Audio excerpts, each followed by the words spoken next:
to graph a quadratic in standard form, there is no really quick information that we can get like immediately, except for the constant being the y-intercept. So again, I don't know what the vertex is right off the bat. I don't know what the x-intercepts are right off the bat. But what we can find real quickly, or relatively quickly, is the x location of the vertex. So the vertex x is simply negative b over 2 times a. Now, once you have the x location of the vertex, you can plug it back in to the original equation to find where the height is, or the y. Once we have the vertex, we'll make another xy chart, plug in just a couple points, reflect them over the symmetry line, just like we did with the vertex form, and then we can draw our quadratic. So with this example right here, let's get the vertex first. So for the vertex, the x equals negative b over 2 times a. Again, a here is just 1, b is 2, and c is 6. So negative 2 over 2 times 1 is negative 1. So that is where the x of the vertex is, but now we need the y. So we'll plug the negative 1 into the equation to get y. So y is the x squared plus 2 times x plus 6. And that gives us 1 minus 2 is negative 1, plus 6 is 5. So the vertex is located at negative 1, 5.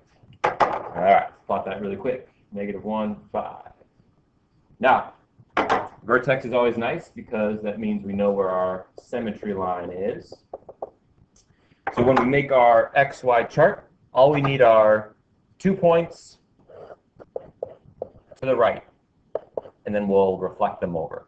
So we have our vertex is at negative 1, 5. So let's just go to the right 2, so 0 and 1. All right, so this is just a plug and chug. So plug 0 in, that's 0 squared plus 2, 0 plus 6. Well, that's real easy. That's just 6. And plug it in again. So 1 squared plus 2 times 1 plus 6. That's also not so bad. That should be 9. All right. So what we can do now is graph those 2 points. So 0, 6, and 1, 9. Zoom up a bit. Okay. Now, using our symmetry line, we can take each of those points we just plotted and reflect them over that line to make our nice U shape. So this was 1 away from the line, and this point was 2 away from the line. Now we've got that, and we can draw a nice U shape. All right, so that's standard form. Standard form, again, the idea is we have to quickly calculate the vertex x value. Then we plug that into the equation to get the vertex's y value, plot that point, and then make a little table with just a couple more x's, plot them, reflect them, draw our quadratic.